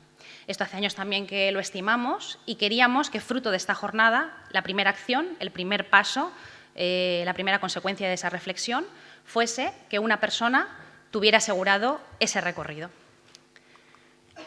El año pasado, 251 personas llegaron a nuestras puertas, 230 hicieron ese itinerario, algunas lo están haciendo todavía, otras lo han finalizado. 177 recibieron algún recurso formativo, bien en las instalaciones de la Coma, una formación profesional, o bien en las instalaciones de Valencia, formaciones para el empleo. Y 93 personas, 93 familias cambiaron el rumbo de sus vidas. Y muchas de ellas, afortunadamente, siguen manteniendo, si no es empleo, otros empleos. Paco lo ha dicho al inicio, somos una entidad muy chiquita, muy chiquita. A mí eso es algo que me enorgullece decir, porque la gente cuando nos conoce no se hace a la idea de que seamos tan pequeñitos, que tengamos un presupuesto tan ajustado, que seamos tan poquitas personas en plantilla, pero tantísimas otras como voluntarios, como patronos, como socios que hacen esa base social. Yo creo que 93 familias que han cambiado su manera de vivir y que han cambiado su día a día, creo que es para sentirse muy orgullosos.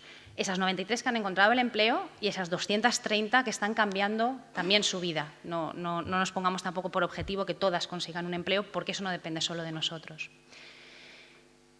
Hoy nos habíamos propuesto un reto, estaba en vuestras manos, en las manos de los que habéis participado en la jornada, de los que habéis venido y de muchos otros que no habéis podido venir, pero habéis querido aún así participar con esa fila cero. Qué nervios, lo habremos conseguido, no lo habremos conseguido. Este año hemos sido unos poquitos menos que el año pasado. Si no se me ha dado mal, he contabilizado 110 personas. Creo que también para un sábado por la mañana, el primer sábado que no llueve y que no sale nublado, después de toda la semana, pues también es importante sentirnos orgullosos de estar hoy aquí cambiando el rumbo. Y hemos estado muy cerquita, muy cerquita, muy cerquita. La urna sigue fuera. Sí, si alguien quiere completarlo, estamos por el orden de los 1.320. Yo de risa le digo a mi compañero Julián cuando entra un nuevo socio, ha entrado un socio, y luego digo, ay, es uno de los pobrecicos, porque hombre, uno se espera una cuota un poco más suculenta, ¿no? Digo, ay, es uno de los pobrecicos. Pero de verdad que me enorgullece pensar que hay gente que le ha movilizado a la acción y que el dinero no es una barrera. Os animo a, de verdad, aunque sean con 20, 30 euros al año, o 10 euros al mes, que sería ya una cuota muy interesante, de las que nos pondría muy felices, que os hagáis socios, porque de verdad que ese poquito de muchos, ahora somos 120 asociados, ojalá algún día seamos 1000, ese poquito de muchos cambian de verdad las cosas. La segunda manera, habrá muchos que lo seréis, o habrán personas que no puedan comprometerse con ese dinero. buscar a un amigo e invitarle a hacerlo. En la puerta tenéis, y yo voy a pedir luego la colaboración de mis voluntarias y mis voluntarios, tenéis unos folletitos muy sencillitos, donde solo tenéis que poner los datos personales y la cuenta bancaria, fundamental, si no, no llegamos al dinero. Voy a pedir a las voluntarias, a los voluntarios, que no os vayáis sin él, para vosotros o para un amigo, contarle lo que hoy habéis vivido aquí e invitar a un amigo a hacerse socio. El tercer reto, estar muy atentos a esta imagen. Os la presento hoy aquí en primicia. Acaban de terminarla el equipo de voluntarios que forman parte de mi comité de comunicación y captación de fondos. Vamos a iniciar una campaña los próximos días que se llama Transporte a la Inclusión, en el que vamos a intentar conseguir un reto muy ambicioso, pero hay que ser ambiciosos. Si nos quedamos a medio camino, igualmente será un buen paso. Vamos a intentar conseguir 6.000 euros para que todas las personas que no pueden venir a la Fundación porque no pueden pagarse el autobús y las personas que vienen a la Fundación andando 2 y 3 horas para recibir un recurso formativo no tengan que volver a hacerlo y no sea un impedimento. Esta es la imagen que hemos diseñado, creo que es muy gráfica. Mi marido ayer me dijo, es muy gráfica. Bueno, es de lo que se trataba. De lo que se trataba es que algo tan simple como pagarse el autobús, que es un escalón todavía más de exclusión, no sea un impedimento y todos nuestros recursos son gratuitos, la gente los pueda aprovechar. Una tercera manera de marcaros el reto, no vosotros, animar a la gente a que participe en este reto. Termino. He dicho que iba a ser muy breve y espero que os convenzca para activaros a la acción. El destino de ese itinerario, el destino de ese viaje, esas 93 personas del año pasado y del anterior y del anterior, como habéis visto en nuestra nueva banderola, son más de 3.000 personas que han pasado por el proyecto durante 25 años. El destino son personas como Alfonso. Alfonso ha sido repartidor de nuestra empresa de mensajería, ahora Novaterra Social Logistics, que acabamos de cambiar de marca, por eso no tenemos todavía cartel, no nos ha dado tiempo, pero estaría aquí, yo ya lo he visto aquí para el año que viene. Alfonso ha sido repartidor de nuestra empresa en algo tan importante para nosotros, los que nos conocéis lo sabéis, que es nuestra campaña navideña Más que una flor. Alfonso es el que conduce el camión y reparte 12.000 flores de Pascua en 20 días. No sé cómo no lo hemos matado todavía al pobrecico. Pero este año quiere repetir, es Masoca, y este año quiere repetir y todos los que compráis flores pues os cruzaréis con Alfonso en algún momento. Alfonso ha tenido la gran amabilidad de contarnos lo que ha supuesto para él Novaterra y dónde se encuentra él. Y si os parece, creo que no hay mejor manera que terminar que con uno de los protagonistas. Hoy hemos estado hablando y reflexionando de muchas cosas importantes, pero al final los protagonistas son ellos y ellas. Y os voy a poner un vídeo muy pequeñito, pero que creo que os va a movilizar a esa acción, que es el objetivo que nos proponíamos.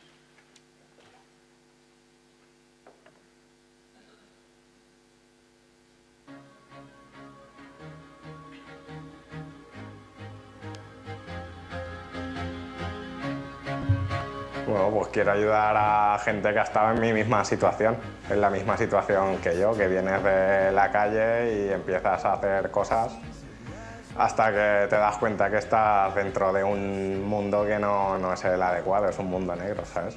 Pues quiero que la gente no cometa los mismos errores que cometí yo en un principio, inconscientemente, claro, porque eres pequeño y no lo piensas.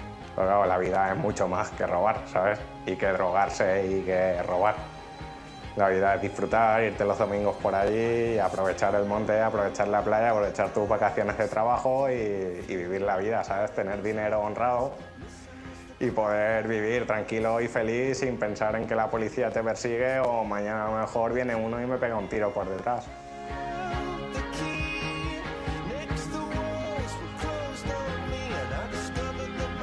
Sí, claro, hombre, mucho. Pero siempre, todos los días, ¿sabes? Lo pienso hasta el día que me muera, lo pensaré. Que son cosas que, pues, si no le pones un fin, al final te pueden, ¿sabes?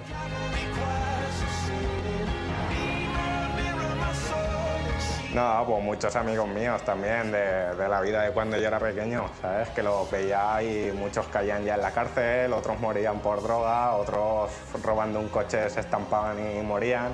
Y yo no quería la vida esa para mí, claro.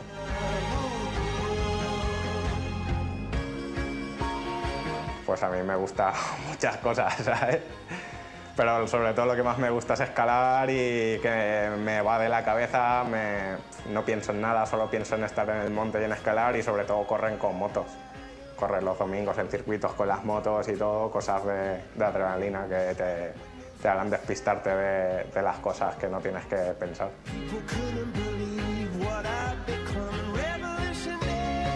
Para el futuro, pues, bueno, en principio me gustaría, pues eso, ser educador de algún tipo de centro con menores y tal, y poder seguir ayudando a cierta gente y poder seguir trabajando de lo que realmente a mí me gusta y poder seguir formándome hasta el día de mañana, claro.